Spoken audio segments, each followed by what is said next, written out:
ঘৰত বেৰ লিপিবলৈ মৈদামৰ মাটি খান্দি লৈ যোৱা হ'ল আৰু এইদৰে আহোমক সন্মান জনাইছে বুলি ক'ব লাগিব, কাৰণ তেওঁলোকৰ মানসিকতা হয়তো এইদৰে সন্মান জনোৱা।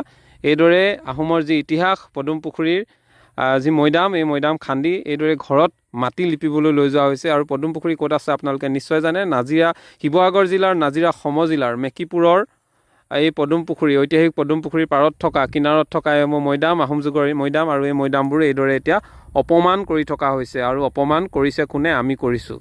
আমি বুলি এইটো কাৰণে কৰিছোঁ কাৰণ আমি কিছুমান কাম মূৰ্খৰ দৰে কৰোঁ।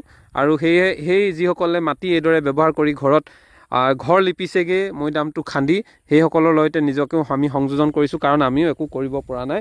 সেই ইতিহাস, যিসকলে ইতিহাস গঢ়ি থৈ গ'ল 600 বছৰ ৰাজত্ব কৰি, তেওঁলোকৰ বাবে আমিতো একো কৰিবই পৰা নাই। তথাপি যিসকলে এনেধৰণৰ কাম কৰিছে, যিসকলে আচলতে বুজি পোৱা নাই,